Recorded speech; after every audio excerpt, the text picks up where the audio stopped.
ప్రాంత ప్రజలు పూర్తి స్థాయిలో ముందుకు తీసుకెళ్లే ప్రయత్నంతో పాటు ఈరోజు శాతవాహన యూనివర్సిటీని ఏర్పాటు చేసుకున్నాం. ఈ కరీంనగర్ జిల్లాకు సంబంధించి ఇక్కడ ఉన్న మా విద్యార్థి సోదరులు సోదరి వాళ్ళందరూ మా పాత్రికేయ మిత్రులందరూ కూడా గమనించాలి. శాతవాహన విశ్వవిద్యాలయం స్థాపించింది కాంగ్రెస్ పార్టీ ప్రభుత్వం.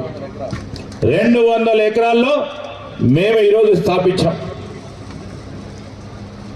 దాని తదుపరి ఏమైంది?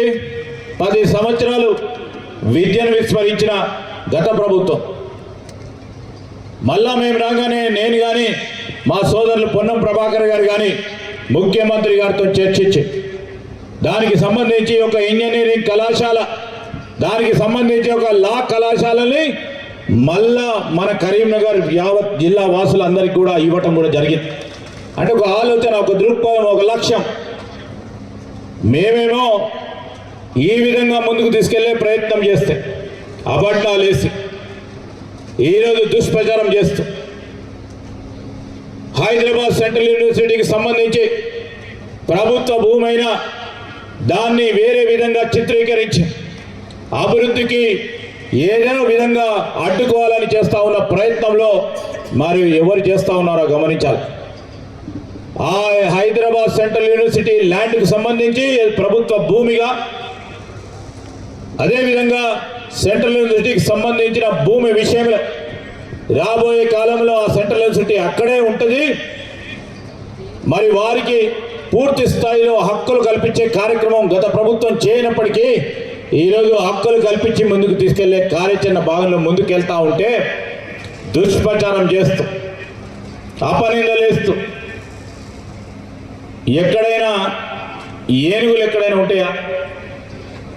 సిటీ మధ్యలో ఏనుగులను పెట్టే ఒక కృత్రిమ మేధ విధంలో పెట్టి ఈరోజు ప్రజలను పక్కదారి పట్టించే ప్రయత్నం చేసిన వారి గురించి ఒక ప్రక్కన మేము విద్య వైద్యం అనే ఒక ప్రధానమైన ఆలోచనతో ముందుకు పోతూ ఉంటే ఆ క్రమంలో ఇంతకుముందే మా వ్యవసాయ శాఖ మంత్రి గారి ఆధ్వర్యంలో ఇచ్చిన మాట మేరకు ముఖ్యమంత్రి గారు వారు 2 లక్షల రూపాయల వరకు రుణమాఫీతో పాటు ఇక్కడ ఉన్న వ్యవసాయానికి సంబంధించి ఆ రైతు సోదరులకు నేరుగా 2 లక్షల రూపాయలు ఖాతాలో పడి వేలాది కోట్లు ఈరోజు ప్రభుత్వం రైతు సోదరులకు అండగా ఉండాలని ఇక్కడ ఉన్నవారు అందరూ కూడా రైతు కుటుంబాలకు సంబంధించిన వారు, ఇక్కడున్న మా అక్కనో చెల్లెనో ఈ టెక్స్పోర్ట్లో పనిచేస్తూ ఉన్న సోదరిమని ఒక రైతు బిడ్డగా ఈరోజు వారికి 2 లక్షల రూపాయల మరి రుణమాఫీ జరిగింది.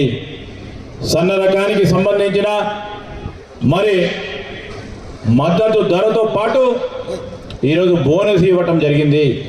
ఇవన్నీ చేస్తూ ఉన్నాం. చేసే బాధ్యతలో భాగంగా ఈరోజు మా పార్టీ ప్రభుత్వం ముందుకు వెళ్తా ఉన్న తరుణంలో మీ అందరి ఆశీర్వాదం, మా నేతన్నల ఆశీర్వాదం, ఈ ప్రాంత వాసుల ఆశీర్వాదంతో ఉమ్మడి కరీంనగర్ జిల్లాకు సంబంధించి సాగునీరు కానీ, త్రాగునీరు కానీ, ఈరోజు ఇక్కడ పరిశ్రమలే కానీ, విద్య కానీ, అదేవిధంగా ఆరోగ్యం కానీ మరి ముందుకు తీసుకెళ్లే కార్యాచరణ తీసుకొని ముందుకు పోతామని మీ అందరికీ మనవి చేస్తూ మరొకసారి మా సిరిసిల్ల పట్టణ వాసులకు, మా అక్కలకు చెల్లెలకు అందరికీ కూడా హృదయపూర్వకంగా కృతజ్ఞతలు తెలియజేస్తూ సెలవు తీసుకుంటాను. జై హింద్.